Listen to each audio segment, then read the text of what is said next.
AI looked me up and decided the most important thing to know about me was that I'm a proud two-time C-section mom. And I had to laugh because I only wrote one blog post about it. That's exactly the problem. If you're not intentionally shaping your story out there, someone else is going to shape it for you. Your digital footprint is being built whether you're paying attention to it or not. And in a world where recruiters and clients and future bosses are all scraping the internet before they ever meet you, the question isn't whether you have a personal brand, it's whether you own it.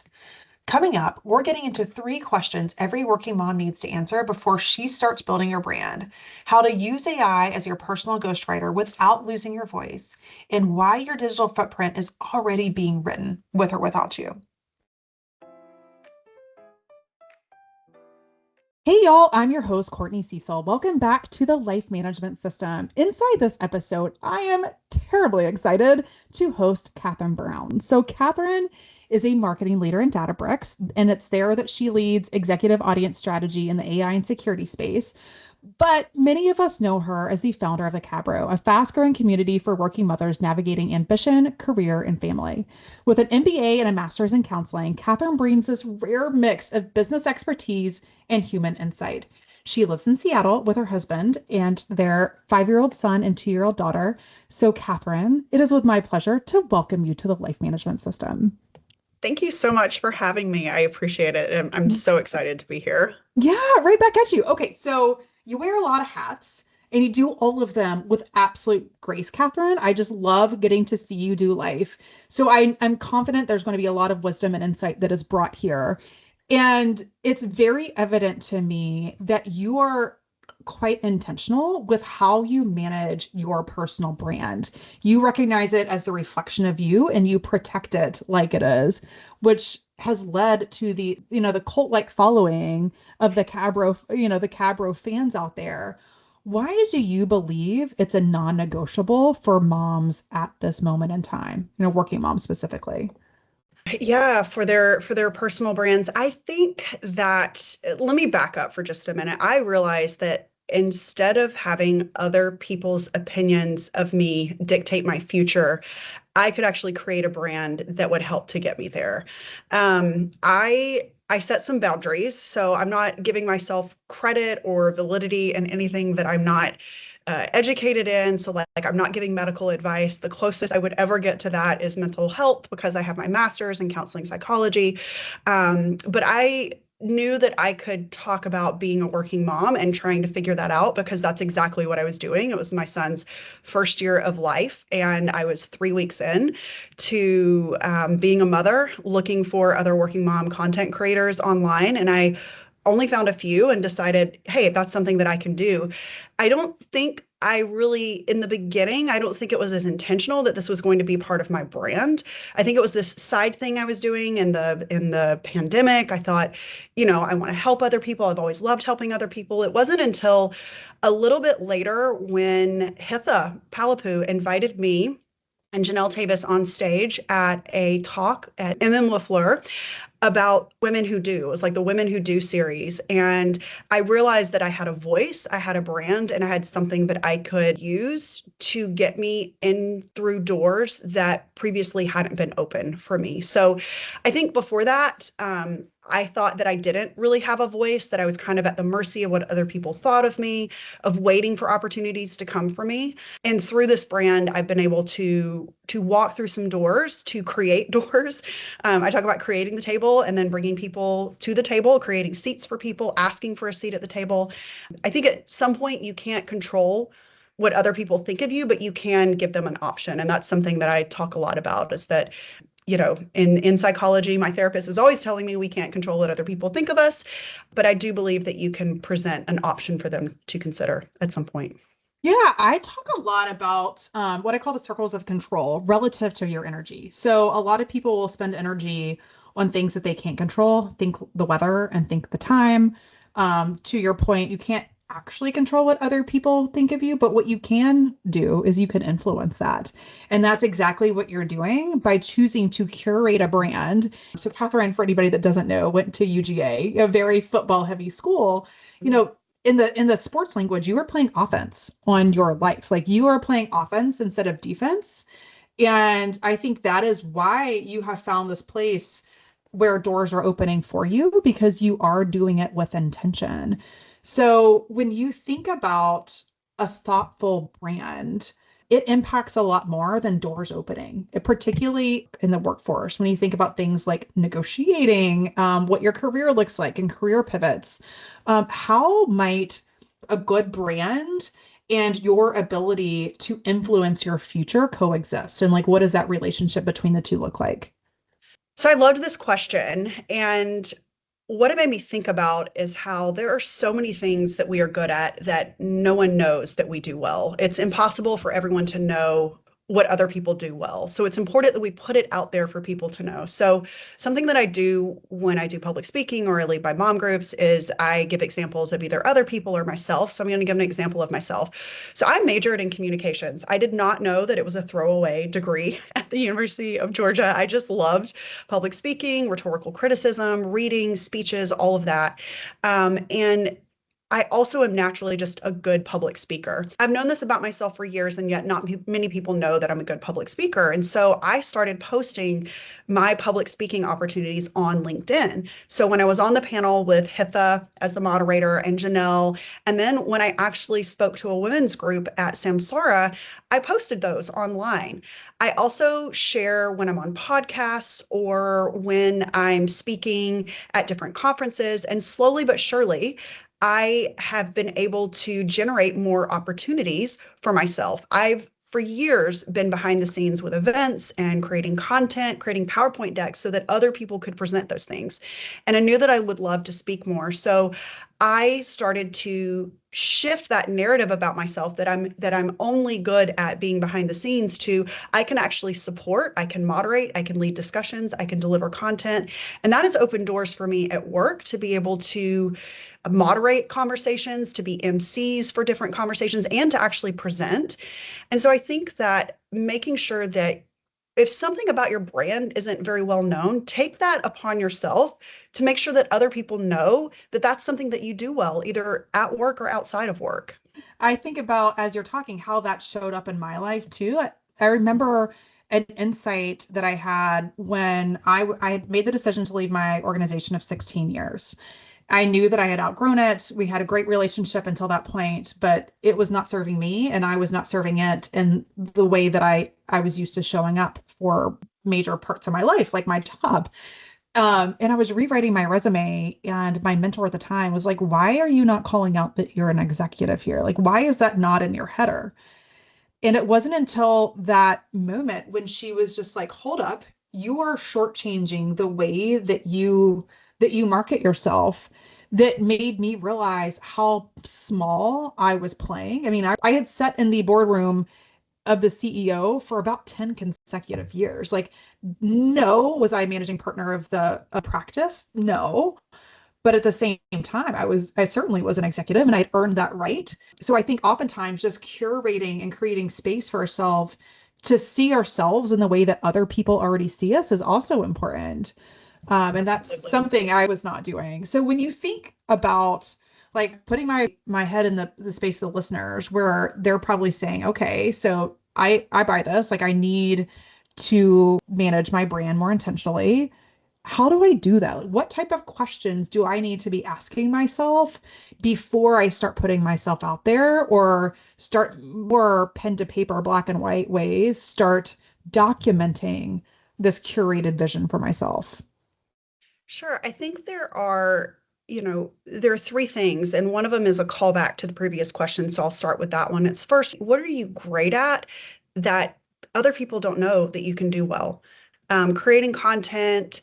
And when I say creating content, I'm really better at written content or spoken content. So creating content, inspiring others, speaking and moving people internally to think about better versions of themselves personally and professionally, those are things that I do really well and that are important. They're soft skills in some ways, but I didn't think that a lot of people knew that about me. So I decided that I wanted to make sure that people knew that about me, not just that I had you know, my MBA, but I also have a degree in counseling psychology. And so I'm thinking about how do we build out great teams? What does it look like to have executive presence? What does it look like to have a high emotional intelligence at work? The second would be, what is it that everyone knows about me that I need to make sure stays top of mind? There's so much information that's coming in our, think about all of the touch points of communication, your Slack channels, team channels, personal email. How many personal emails do you have? How many joint email accounts do you have? There's so much information that we're being asked to take in that not everyone, when they read that you were great at XYZ, is going to remember that. So finding a way to continue to make that a visible part of your brand, either internally in a company, and we can talk about that in just a minute, or externally on LinkedIn.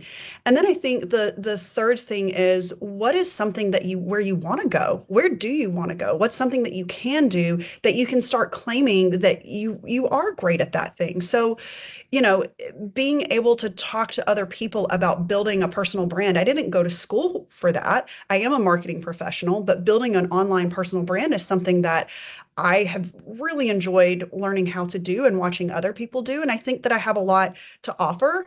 And so I've claimed that space because I have the background, I have the business, the coaching, the counseling, and the experience as a marketing leader to be able to do that. And so it's three. It's what are you good at that someone doesn't know that you're good at? What are you good at that you want to make sure people remember? And then what do you want to be good at? What do you want to be doing as you think about your brand? I talk a lot about your highest and best use. And I meet it in the context normally of what you decide to take on at home, what you decide to take on at work. But this is another form, Catherine, of your highest and best use. You're saying, like, listen, here's how I can best contribute to the world. Here's where I think I can uniquely contribute and where I'd like to. It's like the marriage of capability and competency, but you are essentially telling the world, here's my highest and best use, and then you're stepping into that. For So, sure. okay, you and your like professional world spend most of your time in the data and AI space. So when you think about the marriage between AI, how does that impact the way that we need to manage or the impact it has on our professional brands?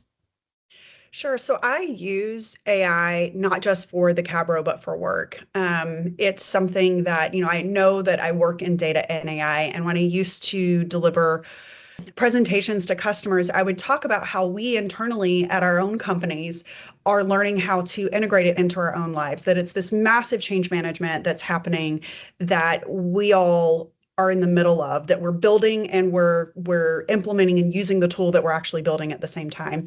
And so I think that one way that AI has helped us build out our personal brand is that you're going to see people using AI to build out content. Now, that content can be a LinkedIn post, it can be an email, it can be a newsletter, it can be a blog post. What I see, and something that I did in the very beginning, is a lot of people are doing a copy and paste with AI. And in the early years of the Cabro, I did that. I look back and I'm like, oh, that really looked like Cringy, yeah. ChatGPT wrote It's kind that. of like looking back on Instagram back in circa what 2011, where you're like, who I post, or even worse, the Facebook days, like Oh, going back sure. and looking at your old Facebook posts from college. Sure. Yeah, that is such a great example of it, is that, you look back and it's faster now because the content's being created so quickly. What you have is a loss of a personal voice, and some people call that AI slop. And I cringe not at AI slop, but I cringe because I think that there is a lot of good and a lot that can be leveraged from AI. We just need to understand how to work with it. And the only way to work with it is to make mistakes with it and to fumble our way through it. So I think that having your own voice is going to be very, very, very important, even as you use AI. So your tone, your cadence, your tenor, making sure that you're creating content that will add value and not just noise. So I think I was actually thinking about this on my cab ride, and I'm in San Francisco in my hotel right now, and I was on my Uber ride in, and I was just thinking about how AI is making it so that so many people can have a voice now and create content, but where I think a personal brand and a professional brand and whatever that looks like for you, whether it's creating something like the Cabro or just making sure your professional brand on LinkedIn stays consistent, it's going to be a lot easier to create content. And so you are going to have to make sure that that content has value, that it still sounds unique, and it's not unlike what we do today. As we're building our personal brand, it's easier and faster to do it with AI. So we have to be a little bit more cautious and more intentional with it. Okay, so let's pretend somebody's listening and like, okay, I hear you, Catherine. I need to create my brand. Got it. Check. How might I leverage AI to do that without diluting my voice, without completely outsourcing it? Sure. You've probably heard a lot of people talk about when they create content, it's like the sandwich. And I truly believe it's like a sandwich. You take your idea, whether it's written, it's your rough first draft, or it's a verbal, just kind of like download of an idea. And this is what I do with a lot of my ideas with the Cabro is often I will just talk to AI and I will say, here's what I want to talk about. I think it's important that women XYZ. I think that a lot of women feel this way. I feel this way. Here's an example of how this happened in my life. I want to talk about 3 things that people can do. Here's the first thing, the second thing, the third thing. And then I give it, kind of some instructions on here's my tone, keep it in my tone. I usually say, keep it polished, keep it professional, keep it warm, direct, but not short, not short sentences. And then I say, can you write a draft for me and make sure that you have some headers and follow all of the other things that I've given you in the past. And I'll talk about that in a minute. And then it gives me an output. And I never copy paste that and publish. It is always an iteration of, okay, what is this sentence? I would never say it like that. Or it kind of went a little, we call it drifting. It's drifting from the topic in a different direction than what I wanted. And I might go back and iterate it, or I might just finish it and type it myself and add that other end of the sandwich.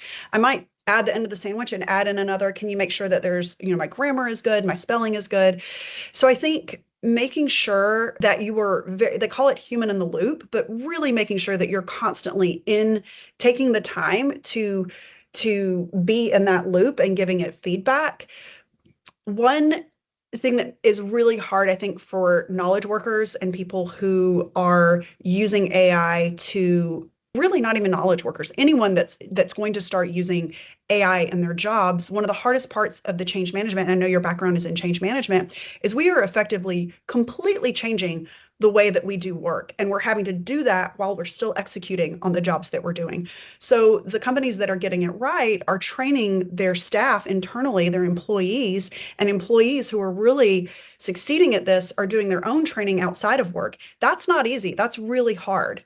And we're kind of we're in this shift that's happening, and that's kind of where the boat is going.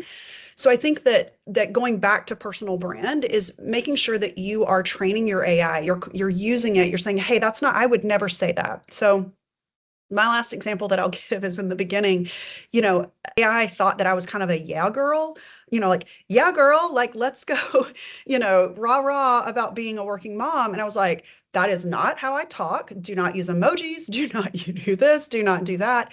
And it took a lot of time. It took me 6 months to train my AI to really even give me a C+ output of a draft that I could use. I think that answered your question. I kind of it Yeah. was a very meandering way, but I'm trying to kind of hit on, I think, a lot of the objections I know that I'm reading about using AI. And I really think that there's a way that we can use it to still keep our voice. Yeah, so Steve Jobs talked about it was his 10-80-10 management framework. And I think that's very much my relationship with AI. And I teach this relative to delegation too. So the idea using your sandwich language, Catherine, is like you put the 10% of the vision up front, you get the 80% of the output in the middle. So you essentially are delegating to your AI coworker what you need it to do, and then you're putting the 10% finishing touches on the background. So my favorite example of a very simple way to illustrate this is decorating the Christmas tree. Most of us, I should say, are not going to let our kids be the final ones to decorate the Christmas tree. Like you probably have some of the vision. What type of tree is it? Where does it sit in your house? What do the ornaments look like? What's the style of the lights? And then you get your kids as they get older. This is what you have to look forward to, Catherine. um, your oldest is about there now, but as your kids get older, you get to then delegate the decorating of the tree. And then you go through in the final 10%, and you're like, okay, we have no ornaments on the top quarter of this Christmas tree. We need to do something different. And that's kind of what Absolutely. Steve Jobs is talking about with his management framework. It's the sandwich. It's 10% vision, 80% like handing it and delegating it to somebody else, in the circumstance, your AI coworker, and then the 10% on the background, the finessing to get it to a product that really does feel like your voice. I want to add one thing to that. I think that's fantastic because I think one thing that as you were talking, I kind of had this thought and it came to me very coherently is that I don't think that the accessibility of AI is talked about enough. And what I mean by that is the accessibility of me to have access to a copywriter, an assistant, someone who's my ghostwriter. We use assistants all the time. I have written plenty of speeches or talks or blog posts where I am not the byline. My executive is the byline, and I write that for them. And we think nothing of that. And that's not something that I can pay for right now with the Cabro. It's also not something that's available to me in my job. I'm not at that level yet where I have an assistant. And so I think there's this newfound accessibility for people who might not have access to certain opportunities within the knowledge workspace, that they now have access to those things and can create and can be successful. Yep, I have quite a few coworkers. Now they can't grab a drink with me after work, but they are very effective, and they are my AI team. Right? The other Right. thing around that, I think that same lens is how important it is to tell AI, this is the role I need you to be. I need you to play Yes. my assistant. Yes. I need you to play Yes. my copywriter. I need you to play a brand expert, and that getting even telling your coworker, this is the hat I need you to wear now, is a very important lens. 100%. So, last question before we move on to the lightning round. We all are building a digital footprint of ourselves. As we started, it's whether or not we are doing so intentionally or whether it is happening to us. And the perfect example is, we laughed, but the old cringy Facebook pictures and updates, and oh gosh, like, oh, it's like, it's very ick to think about, but it's out there. And that is even more of a risk for protecting our brand now, in a world of recruiters scraping AI and clients and future bosses. Like, they're all scraping the internet for our digital footprint. What do you believe we need to be intentionally managing or assuming about that to make sure that we protect our brand? You raise a really great point, and I think about this a lot. And I've thought about it before even starting the Cabro, because I knew that even at that point, machine learning and what we call like original AI was able to, it was always able to do this. It just didn't do it as well as it's doing right now. I think that in some ways you can't control what other people are going to say about you on the internet. So someone could write an article about me. Someone could put something on Reddit. Someone could put it in a comment somewhere on someone else's blog or Substack, and that could get surfaced when someone looks up who is Catherine Brown with the Cabro. A really funny side story. I did this recently with Gemini, and I do look myself up just to see if I'm being, referenced in different places. And I think that if you have a more public persona, it's a good idea to check on those things. And the AI overview said that I was a proud two-time C-section mom, which made me laugh because, and it wasn't until like months later that I realized, oh yeah, that's right. I wrote one blog post one time about how to prepare for a second time C-section. And And that's, yeah, of all things, that's what it pulled. yeah, of all the things that AI chose to pull, it chose that I was a proud two-time C-section. I still laugh. Like I get tears in my eyes laughing so hard at that. And I think it's just a great example that in some ways I can't control that. I can't, it's generative. So if I ask it again, it might say she's a proud two-time IVF mom, which is what I'm more proud of than having C-sections. And so I think that, it's very important that, it will become more important as we volunteer for pictures or to go, our consent on websites, our consent on what we're being interviewed for. All of that is going to be very important. The other thing that's going to be important is that you're putting that out there on your LinkedIn. You're putting those things out there where you can, in the places that you can, on your company blogs, wherever it is, doing interviews, doing blog posts, making sure that whatever it is that you're putting out there about yourself is you get to have a say in that. You get to have a voice in that. I also want to like not to make, it sounded kind of scary there for a minute. I think a lot of us today know that if we were to look that up, that's a kind of weird, that's a weird thing. If someone was to look that up about me and see that I'm a proud two-time C-section mom, we kind of know that maybe AI drifted a little bit on that one. Is that something she's really proud of, or is that just an interesting tidbit about, Catherine that's on the internet? I think we're all learning how to engage with the things that we're also seeing. But it is an opportunity. The only thing that you're going to have control over is what you're putting out there about yourself. And so make sure that you're giving yourself opportunities to do that. Do you watch the morning show by chance?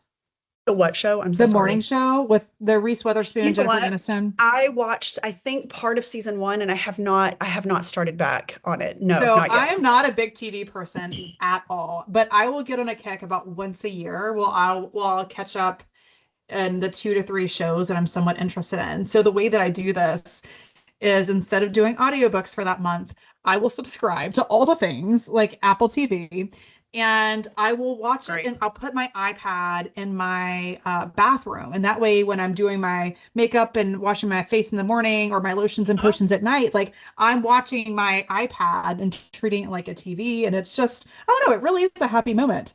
But Sure. the episode that I watched this morning of all days was one where Stella, the outgoing CEO, oh, spoiler, sorry, the CEO, the CEO of the main organization, UBN, that's featured, she essentially had her AI go rogue on a very visible platform where it's starting to make stuff like it's not necessarily making stuff up, but it's pulling the few things that are not very prominent in who she is or what she thinks and putting it out there in a very visible way that does not make her paint her in the best light.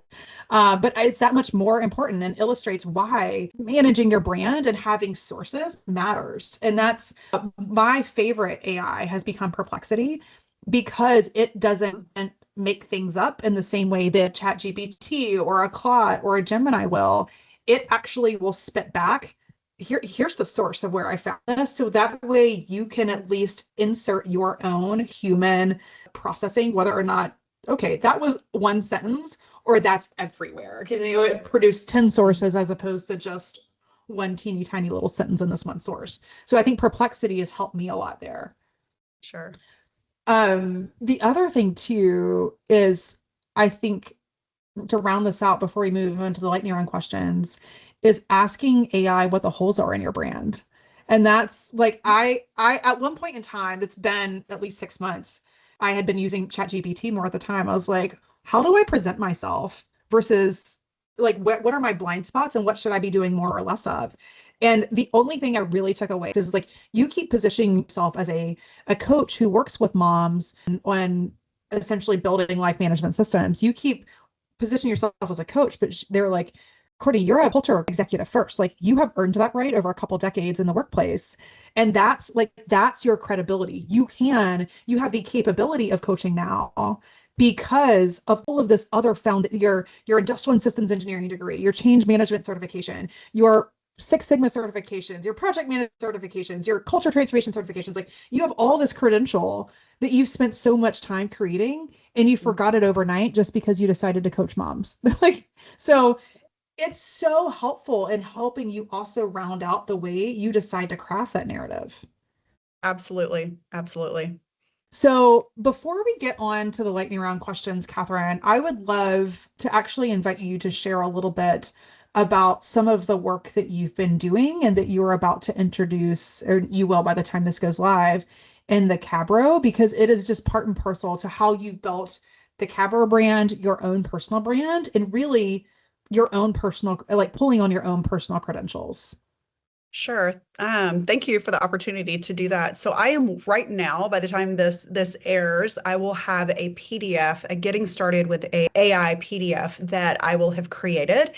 It's for people who, I mean, if you're using AI already, I don't think that it's going to be the right PDF for you. This is going to be for someone who has maybe entered in a few things. Maybe they're just using it to say like, where should I go out to eat in San Francisco tonight? Or tell me what I should do when I go on vacation in Atlanta, Georgia. This will be for people who want to start to take a few of the extra steps. If you are coding in Claude, if you are creating agents, not the right PDF for you. But if you are wondering how do I get started? What is an LLM? What does it mean that it's drifting? How do I know what I should put in AI and what I should leave out? This is a great PDF for you. And I am passionate about women knowing how to leverage AI. It's not going away. And traditionally, myself included, we are not often thought of in STEM and in technology. And I think that making sure that we are staying abreast of what's happening is going to be so important as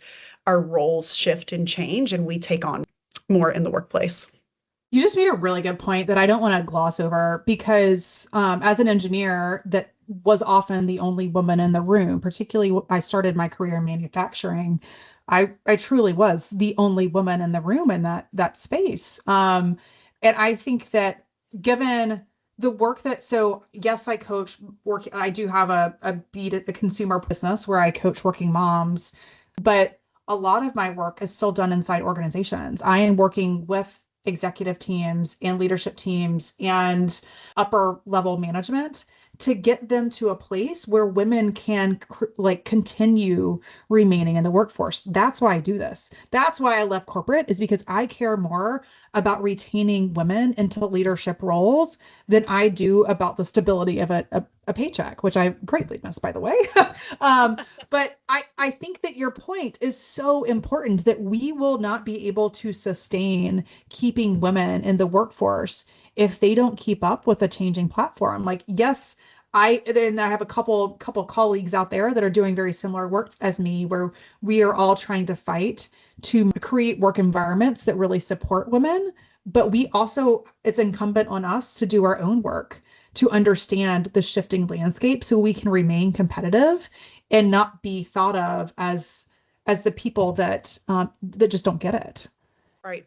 Absolutely. And I say that as someone who tech does not come easy to me. Math and science do not come easy to me. And it is a challenge even working in tech in product marketing that I have to flex that muscle and learn. Um, yeah, and I think that just having the Cabro and wanting to scale and seeing an opportunity with AI allowed me to easily start to integrate that into my daily work, both for the Cabro and work. But traditionally, I think if I didn't work in tech, I would be someone who would be buying my PDF, truthfully, and that's who I'm creating it for. Yeah, I love that. Well, okay, let's quickly rattle off your lightning round questions. Catherine, what is your go-to stress busting activity? Naps. My dad used to take a quick 10 to 20-minute power nap, and I learned that from him. It is perfect for busting stress, relieving, tension in your shoulders, and giving your brain a break. And it's actually really good for your work to take that pause. Yeah, and also, wow, the fact that you have, I mean, you clearly have a very settled, peaceful brain to be able to do that because many women that I know can't turn it off. So Oh like yeah. that's a I'm skill just too. exhausted. I'm still thinking sometimes, but Uh-huh. it is to your point, it is a muscle that I had to flex because my brain Yeah. would not turn off. But eventually, I just had to say, I can't. I need to take Yeah. this break. Yeah. Wow. Yeah. Okay. So the last book or podcast you loved. I am reading The Correspondent. I'm talking about it in Oh, it's so stories on good. Oh my God, it's Instagram. so It is good. so good, and I'm absolutely loving the main character. I'm 25% of the way through, and Oh, I love this woman. I love it. I love her. yeah, it's really good. Did you read Yeah. Theo of Golden yet? Have you read that? Oh my goodness, my purse isn't right here. I just bought it yesterday at a bookstore because everyone is telling me to read it. My maiden name is Golden, and it is based on a small town in Georgia, Yes. Columbus, Georgia. Yep. And yeah, so I just got it. I started it at dinner. I went and grabbed some food really quick and started like the first three chapters really quick. But so I'm reading both of those right now, but I'm loving The Correspondent. Yeah, it's so good. And I figured given your Southern Georgia roots that you probably had, but I'm telling Oh, you, it is actually, like I didn't know that it was based in Georgia until I started reading Oh, it. I just got it because people told me that I would love it because of the correspondent, uh-huh, and then Golden, my middle name. So, uh-huh. yeah. How about that? Well, you'll love Yeah. it. It is the Ted Lasso of books. It will absolutely make you feel good. Oh, Okay, last question. If you could wave a magic wand, what task would you eliminate forever? I love this one. I do not do well with a messy house, but I would love to stop having to tidy up every day. So I would love a magic wand that I could wave and it would just kind of put everything back in its place, not in like a scary, overly organized way, but just, in a tidy way where kids live here and they clean up after themselves for the most part type of way. Like I would just like to be able to like be able to just kind of like everything. What is it? I Dream of Jeannie, where she would just like Uh-huh. things would lift up and go back to their spot. That Yeah, would be or great. Mary Poppins. Like, doesn't she also do Oh, that? she does do that. You're right. Yeah. I was Yeah. just thinking about like, maybe even just wiggle my nose a little bit, Yeah. It just goes back. Well, the good news is, Catherine, while there are many different problems that take up a lot of time as your kids get older, that is one thing that you will get from them is they at least understand the concept of I need to, it's my responsibility to clear the kitchen table, or it's my responsibility Yeah. to put my toys in my room. Yeah. I look forward to that day, but it also means that there'll not be little I kids anymore, which know, is I kind of know. It's sad. like, It's yeah. yeah, yeah. You don't want to wish your life away, but at the same time, yeah, Could you just put your Hot Wheels back up? Could you just do that? or the Stay Nerf guns. young. Like to me, Oh my that's the gosh. Nerf gun things. I read somewhere the other day that they're like, that's the glitter of Boy Mom World. I was like, that is so the glitter of Boy Mom World. Like those little Nerf gun bullets are everywhere. Not in Everywhere. my life right now, but it will be, I'm Yeah. sure. Yeah. Okay. Very last question. How do people reach you? You can reach me on Instagram at the Cabro or on Substack at the Cabro. Okay, perfect. I'm, of course, going to link those in the show notes, which I think will be important for you to check if you are listening to this, because the Cabro has a very extended underscore under at the beginning of it that I want to make sure you don't miss when you look for Catherine. So you can grab that in the show notes. Also, in the show notes, I will include a link to my 3-minute quiz on how to identify where you might be leaking your time or energy. So, most of us don't need more productivity hacks. We just need better protection around what we value the most. And sometimes it's just being able to identify where you are most leaking that energy that can help you get started. So I'll link that in the show notes as well. But Catherine, thank you, thank you, thank you for joining Thank the Life you. Management System for Working Moms. It's been a pleasure getting to know you and watch you do your thing and build your brand. And friends, thanks again for tuning in. Until next time, if nobody's told you lately, you're doing a great job. You've got this, Mama. If this conversation about owning your story and building your brand resonated, I'd love for you to listen to episode 50 because that one is me doing exactly what Catherine and I talked about today. I tell my whole story, no teaching, no tools, just truth about how building a life management system shaped me and how it might just change your life too. It's the episode where I finally owned my own brand out loud, and it's linked right below.